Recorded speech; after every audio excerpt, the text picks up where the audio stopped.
Good morning friend, this is Ajit Kumar Gupta है from team the red fight. और जैसा कि फ्लूइड मैकेनिक्स अपना चल रहा है, अभी तक तो सब कुछ ठीक ठाक है।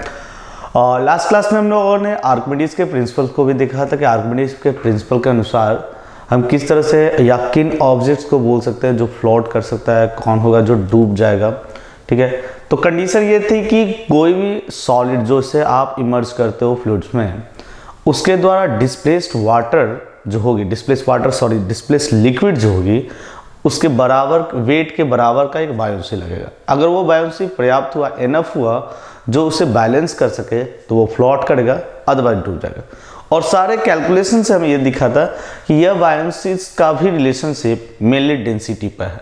मतलब सिंपल चीज़ कि फ्लूइड्स में वो सारे सब्सटेंस तैरेंगे, फ्लोट करेंगे जिनकी डेंसिटी फ्लूइड की डेंसिटी से कम है, और जिनकी भी डेंसिटी फ्लूइड की डेंसिटी से ज़्यादा है वो डूब जाएंगे, मतलब वो फ्लोट नहीं कर सकेंगे। ठीक है, तो उन कॉन्सेप्ट के आधार पर आज हमारे पास एक प्रॉब्लम है और प्रॉब्लम को देखेंगे। जैसा कि हम लोगों ने तय किया था कि प्रॉब्लम जब भी हमारे पास आएगा तो थोड़ा समय देंगे, कुछ पल रुकेंगे, प्रॉब्लम्स पर अटेम्प्ट लेंगे, अटेम्प्ट लेने के बाद सॉल्यूशन को देखेंगे, ताकि ये हो सके कि हम कंफर्टेबल वे में देखें कि हमारा अप्रोच सही था या नहीं। अगर सही था तो कितना सही था, या फिर एग्जैक्टली परफेक्ट वे में कैसे इसे देखा जाए। तो देखते हैं, अगर आप अटेम्प्ट ले चुके हैं तो आप प्रॉब्लम के सॉल्यूशन को देखें।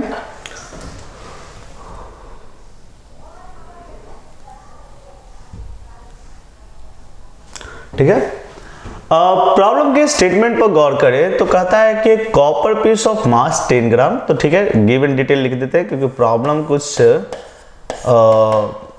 स्टेटमेंट पर है, डायग्राम्स क्लियर नहीं दिया है। तो हम देख लेते हैं, मास हमें दिया है 10 ग्राम, और चूंकि एसआई में वर्क करना है तो इसे केजी में कन्वर्ट करके ही लिख दे 0.01 gram KG, 0.01 KG mass is suspended by a vertical spring. तो ठीक है, कंडीशन को देख ले कि सस्पेंडेड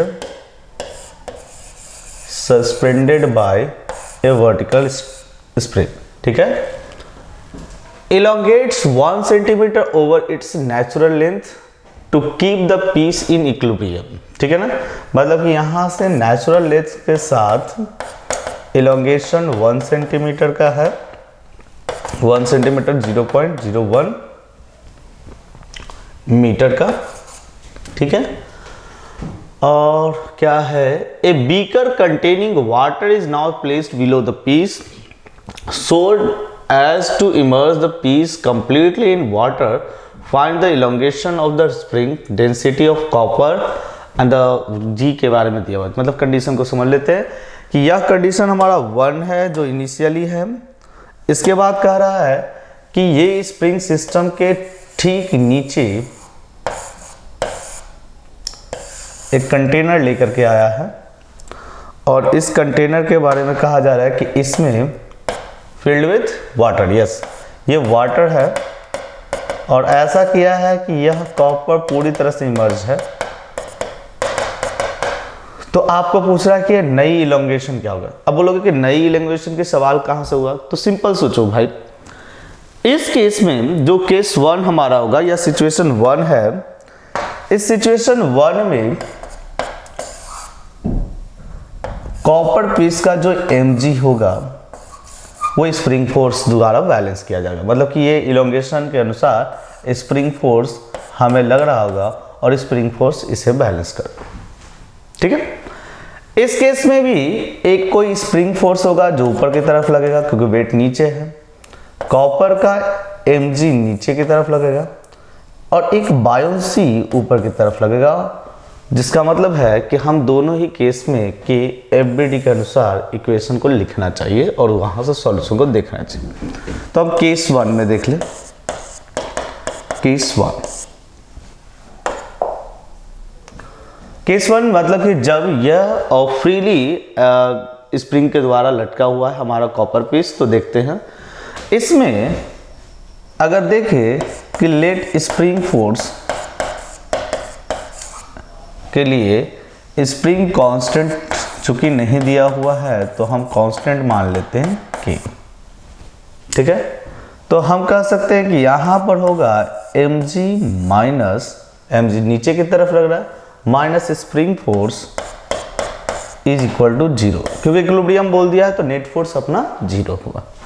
और यहां से कहे तो m मास ऑफ पीस दिया हुआ है दैट इज 0.01 इंटू जी की वैल्यू 10 लेने को बोला गया है माइनस, और स्प्रिंग फोर्स होता है अपना, स्प्रिंग फोर्स क्या होता है माइनस के इंटू एक्स। ठीक है, डायरेक्शन ऑलरेडी ले लिए तो माइनस लेने की जरूरत नहीं है। एफ स्प्रिंग फोर्स हुआ के into elongation 0.01 is equal to 0। थोड़ा सा देख ले कि के हमारे पास क्या रिजल्ट में आ रहा है, 0.01 इंटू 10 बाय 0.01, मतलब हमारा के आ रहा है 10 न्यूटन पर मीटर। यह पहले पार्ट से हमारे लिए जो जरूरी स्टेटमेंट है वो था स्प्रिंग कांस्टेंट निकालना, और ये स्प्रिंग कांस्टेंट निकल चुका है के। अब जैसे स्प्रिंग कांस्टेंट आया तो इस प्रॉब्लम में अब कोई जान नहीं बची, वजह कि स्प्रिंग कांस्टेंट निकलने के बाद बस इसके इक्विलिब्रियम के लिए हमें इक्वेशन लिखना है, सारे डिटेल्स को डाल देंगे, खुद ब खुद हमें मालूम चल जाएगा कि एक नई इलोंगेशन वैल्यूज क्या है। ठीक है, स्प्रिंग कांस्टेंट तक हमें नहीं लगता कि किसी को कोई समस्या हुई होगी, और अगर सब कुछ ओके है तो आगे बढ़ते हैं। और एक इस स्टेटमेंट को जस्ट साइड में एक रिजल्ट में हम लिख दें कि स्प्रिंग कांस्टेंट हमारा के जो है वो आया है 10 न्यूटन पर मीटर। ठीक है,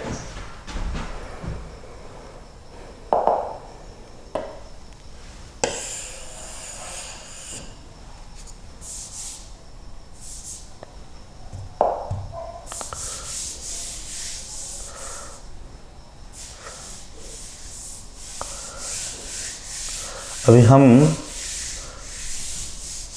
देख लेते हैं कि आगे सेकेंड स्टेटमेंट में हमारा क्या हो सकता है। तो केस 2 के लिए, केस 2 में अगर देखें तो यहां पर भी यह इक्विलिब्रियम में होगा एक नई डिस्टेंस, तो नई डिस्टेंस को मान लेते हैं कि एक नया डिस्टेंस नया एलोंगेशन x है। तो हम कह सकते हैं, देखिए एवरीडी लिख देते हैं, mg नीचे की तरफ लग रहा है mg minus buoyancy minus spring force is equal to 0। अब लोग सर यहाँ पर सब डिटेल में बायोन्सी फोर्स है कहाँ? अच्छा, बायोन्सी फोर्स कहाँ है इसको देख रहा है। थोड़ा सा यहाँ पर प्रॉब्लम्स को फिर से आते हैं। आपको बोल रहा है कि immerse the piece completely in water, मतलब कि अगर हम आपसे पूछे कि वाटर के कितने वॉल्यूम को डिस्प्लेस किया गया है कॉपर के द्वारा, तो आप कहोगे कि सर जो कॉपर का वॉल्यूम है उतना ही वॉल्यूम वाटर डिस्प्लेस हुआ। अगर कोई पूछते हो कि क्यों, तो उससे समझ सकते हैं। अगर कोई भी ऑब्जेक्ट, सपोज अगर हम ही पानी में कंप्लीटली डूब गए तो वाटर के कितने वॉल्यूम को डिस्प्लेस करेंगे, जो मेरा वॉल्यूम होगा। ठीक है, मतलब हम यहाँ पर कहें कि अगर कॉपर कंप्लीटली इमर्ज है तो कंप्लीटली इमर्ज का मतलब है कि वॉल्यूम ऑफ डिस्प्लेस्ड वाटर जो होगा वो यहाँ पर होगा वॉल्यूम ऑफ कॉपर। अब हमारा काम क्या है कि वॉल्यूम ऑफ कॉपर को फाइंड करना। देख लेते हैं कोई स्टेटमेंट है क्या। तो कॉपर के लिए हमें दिया है मास, कॉपर के लिए दिया है डेंसिटी, और हमें लगता है कि अगर ये दो देख ले तो हम बिना रुके ही सॉल्व कर सकते हैं, क्योंकि density is equal to mass by volume. Copper के लिए सॉल्व कर रहे हैं तो हम यहां से कह सकते हैं volume will be mass upon density. Mass दिया है 10 gram that is 0.01 kg divided by 9000। ठीक है, यह हुआ मास ऑफ डिस्प्लेस्ड वाटर, क्योंकि यह कॉपर के जो वॉल्यूम है, sorry volume of displaced water, क्योंकि कॉपर का वॉल्यूम जो है वही होगा वॉल्यूम ऑफ डिस्प्लेस्ड वाटर। और अगर हम इस चीज को जानते हैं, ठीक है, तो हम अपने लिए स्पेस और क्रिएट कर रहे हैं। अगर हम इतना कुछ जानते हैं तो बायोन्सी को कैलकुलेट कर देते हैं। बायोन्सी एक बार कैलकुलेशन में आने के बाद हमारे लिए कोई भी तरह का टेंशन नहीं रह जाएगा। एक स्टेटमेंट के लिए याद रख ले कि अभी तक में हमारे K की वैल्यूज आई है 10 न्यूटन पर मीटर, ठीक है, और वॉल्यूम ऑफ डिस्प्लेस वाटर निकल चुका है। तो वेट ऑफ डिस्प्लेस वाटर देख ले, weight of displaced water, displace water क्या होगा, rho of water into g into mass, sorry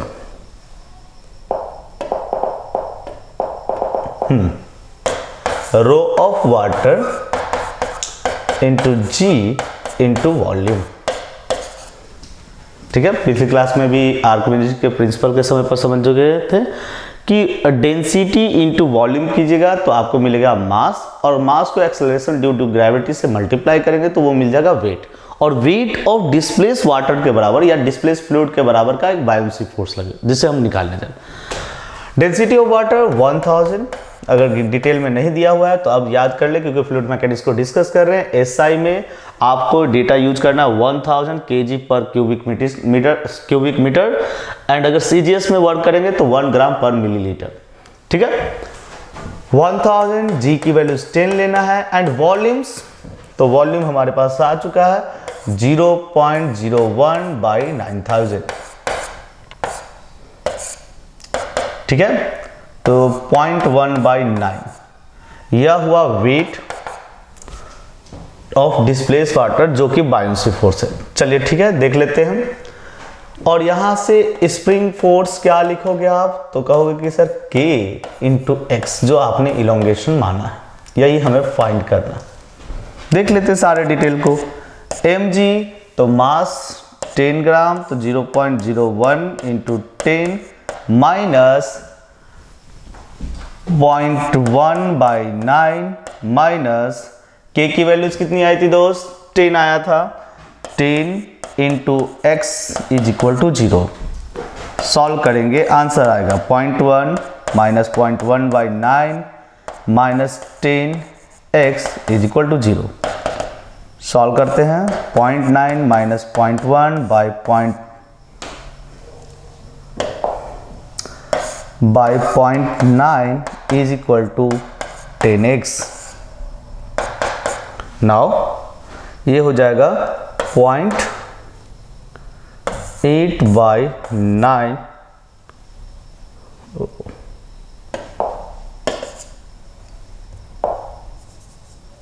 0.8 by 9 is equal to 10x, and x will be 0.8 by 9 into 10। और अगर हम इसे कहें तो सॉल्व करने पर ये हमारा आ रहा है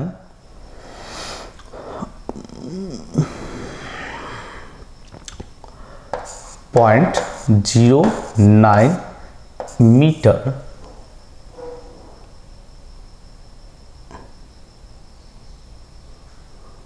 0.009 मीटर। ठीक है, मतलब कि अप्रॉक्सीमेटली 0.1 सेंटीमीटर। ठीक है, जस्ट चेक कर लेते हैं पूरी डिटेल्स और डेटास को कि हमारे पास क्या हुआ। तो हमने क्या किया कि पहले फ्री स्टेट में था कि स्प्रिंग के साथ हमारा फ्रीली कॉपर पीस था, जिस कॉपर पीस से हमने क्या किया कि डिटेल को यूज करके स्प्रिंग कांस्टेंट को निकाला।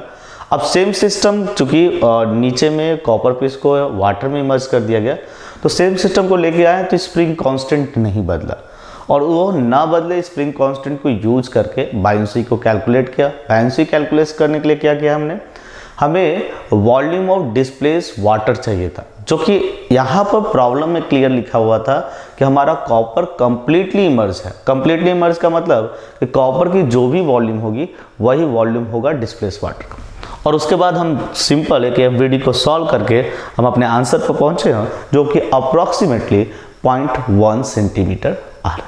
ठीक है, इस प्रॉब्लम को खुद से भी अटेम्प्ट लें, सॉल्यूशन के बाद नोट तो करें ही, बट खुद से भी अटेम्प्ट लें कि पार्ट बाय पार्ट इसे सोचना क्या है, क्या करना। ठीक है, अभी के लिए इस वीडियो के लिए इतना ही। धन्यवाद। Have a nice day.